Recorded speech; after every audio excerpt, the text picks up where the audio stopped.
Disclaimer, video ini tidak bermaksud untuk mendemotivasi kalian yang ingin menjadi penulis.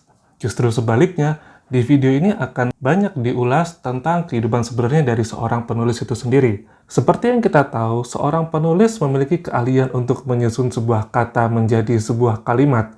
Menjadi sebuah kalimat, kemudian disusun menjadi sebuah paragraf. Jadi sebuah paragraf nanti menjadi sebuah informasi atau cerita yang bisa ia bagikan kepada pembaca tulisannya. Penulis yang saya bahas adalah penulis fiksi, dan juga karena di video ini Project Crime Fiction memang khusus mengulas tentang seluk-beluk dunia kepenulisan fiksi kriminal. Ada banyak latar belakang mengapa seseorang ingin menjadi seorang penulis. Ada mungkin yang memiliki latar belakang karena ia ingin menjadi penulis sebab ia terinspirasi oleh sebuah karya. Ada yang menjadi penulis karena ia ingin mencurahkan segala isi hatinya, memberikan pesan-pesan pada orang lain. Ada juga yang ingin menjadi penulis karena ia ikut-ikutan yang lain. Yang mana aja itu jawabannya tentu nggak jadi soal. Yang namanya penulis, dia pasti harus menyelesaikan ceritanya, lalu dia memiliki sebuah karya yang berupa buku atau mungkin e-book yang bisa dibaca oleh orang lain. Apakah menjadi penulis itu gampang? Jawabannya adalah sama sekali enggak. Menjadi penulis tidak gampang sama sekali. Di video ini saya akan berikan beberapa ulasan mengapa menjadi penulis itu adalah sebuah pekerjaan yang berat. Yang pertama, untuk mencapai sebuah nama besar, seorang penulis itu harus melewati rintangan yang banyak. Dan nggak cuma banyak, tetapi juga berat. Katakanlah seperti J.K. Rowling misalkan, yang dia pernah ada keinginan untuk melakukan suicide. Jadi untuk mendapatkan sebuah nama besar, seorang penulis itu juga sama berjuangnya dengan kalian yang baru mulai. Jarang kita temui ada seorang penulis yang dia sudah di-set dari awal, dia menciptakan buku, kemudian dia berhasil, atau sebelum dia membuat sebuah karya pun dia sudah berhasil. Saya rasa belum pernah ada kasus semacam itu ya. Kalaupun ada, pasti jumlahnya sangat sedikit. Kalau kalian berpikir di sosial media para penulis yang memiliki nama besar ya, mereka kemudian dipercaya sebagai ambasador apa, juri apa, kemudian mereka berlibur kemana, percayalah mereka juga mengalami perjuangan yang besar untuk mendapatkan nama besar seperti mereka semua. Alasan kedua, mengapa menjadi penulis itu bukan sesuatu hal yang mudah. Karena adanya anggapan yang keliru bahwa kehidupan penulis itu bisa tercukupi lewat karya-karyanya. Anggapan ini tidak salah, tetapi juga tidak selamanya benar. Kalau kalian masih belum memiliki nama setenar Dewi Lestari atau mungkin seorang penulis yang lain, untuk mencapai kemapanan atau kebebasan finansial lewat jalur tulisan, apalagi kalian yang masih baru, jalur tersebut itu masih rumit. Jadi kalau kalian hidup dari mengandalkan buku saja, tentu itu bukan hal yang mudah. Memang tidak semua penulis berpenghasilan besar ya, terutama mungkin kalau penulis tersebut sudah memiliki nama yang sudah dikenal banyak orang, penghasilannya mungkin bisa besar. Tetapi bagi kalian yang baru saja memulai, tentu hal ini tidak bisa dijadikan patokan. Ketiga, mengapa menjadi penulis itu bukan hal yang mudah?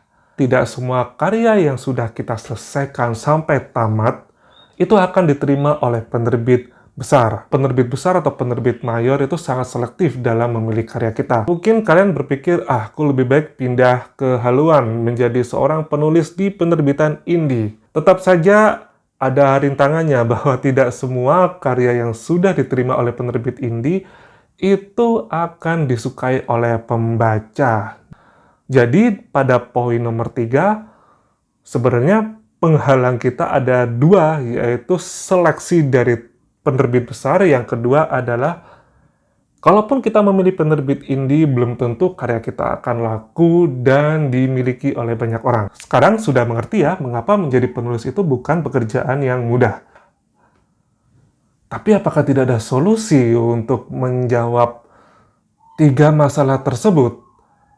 Jawabannya tentu saja ada. Ada masalah, tentu ada solusi. Di sini saya akan mencoba untuk menjawab halangan-halangan yang membuat kita susah untuk menjadi seorang penulis.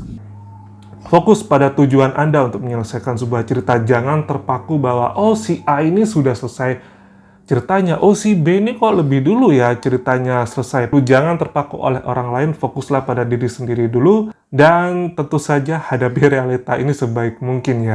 Yang kedua, jangan coba-coba jadi penulis baru yang dimana Anda tidak memiliki penghasilan apa-apa. Penting bagi penulis baru atau penulis pemula memiliki penghasilan tetap selain dari karya yang sudah berhasil ia jual. Kecuali jika Anda ibu rumah tangga, nah itu lain lagi ceritanya. Ketiga, sudah susah payah menulis tetapi karya ditolak oleh penerbit. Sudah susah payah menerbitkan lewat jalur indie dan mengeluarkan biaya tetapi karya tidak berhasil laku terjual. Di sini si penulis harus introspeksi, barangkali dalam ceritanya ada hal-hal yang tidak oke untuk dijadikan cerita. Barangkali di dalam ceritanya itu ada sesuatu yang membuat pembaca itu jengah. Barangkali di dalam cara dia membuat branding dirinya kurang maksimal. Disitulah kemudian kita harus introspeksi sebagai seorang penulis pemula. Saya teringat apa kata senior saya dulu ketika kuliah. Jadi ketika kuliah saya sempat tergabung di semacam unit kegiatan mahasiswa yang berfokus pada pembuatan film indie. Seorang senior saya pernah berkata pada saya, ini adalah ide, dan ini adalah idealnya ceritamu itu harusnya bagaimana. Nah, dari ide kemudian menjadi realisasi ini memerlukan jembatan yang disebut dengan skill. Semakin skill kita itu terasah dengan baik, semakin kita bisa mewujudkan ide yang tadi hanya diangan-angan menjadi sebuah sesuatu yang bisa diwujudkan dan bisa dinikmati oleh banyak orang. Jangan malu-malu untuk terus meningkatkan skill ya. Walaupun kalian mungkin sudah punya satu karya atau kalian merasa, wah aku sudah hebat kok, aku sudah ini kok. Selama kalian masih belum memiliki nama besar, sebaiknya terus-menerus mengasah diri. Terutama mengasah bagaimana cara membuat cerita yang baik. Cobalah mengikuti beragam kelas kepenulisan, baik yang itu berbayar ataupun gratis, lewat online maupun offline, ikutilah. Sehingga ketika Anda ingin membuat tulisan Anda lebih baik lagi, Anda sudah punya bekal dari situ. Setelah menajamkan skill, setelah merasa kita memiliki kemampuan menulis yang baik, lalu apa yang harus kita lakukan? Apakah kita akan langsung memberikannya kepada penerbit mayor ataukah kita langsung memberikannya kepada penerbit indie? Sekali lagi Anda jangan buru-buru. Anda perlu yang namanya first reader. First reader adalah orang-orang yang Anda percayai untuk menilai cerita Anda bagaimana baiknya atau seperti apa seharusnya. First reader ini nanti akan memberikan feedback pada Anda, pada naskah Anda bahwa oh naskah Anda ini kurang ini, oh naskah Anda ini ada semacam plot hole, oh karakter di sini tuh kurang terbentuk dengan baik. Jangan malu-malu untuk memberikan naskah Anda kepada first reader.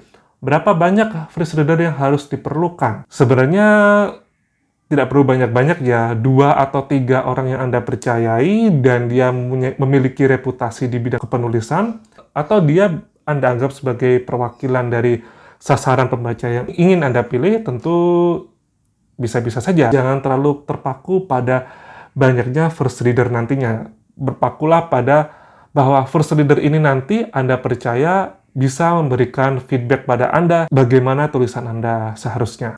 Nah, bagaimana? Apakah kalian masih ingin menjadi seorang penulis? Apapun itu, pada kenyataannya memang menjadi penulis bukan sesuatu yang mudah. Tetapi memperjuangkan diri sendiri menjadi seorang penulis, tentu itu adalah sebuah tindakan yang layak untuk diperjuangkan. Misalkan saja nih, misalkan kalian sempat terbesit ada pikiran untuk menyerah menjadi seorang penulis, karena menjadi penulis itu ribet, menjadi penulis itu susah.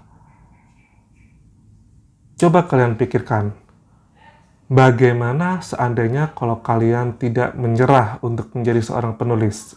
Apa yang terjadi? Kita ketemu lagi di video berikutnya. Salam.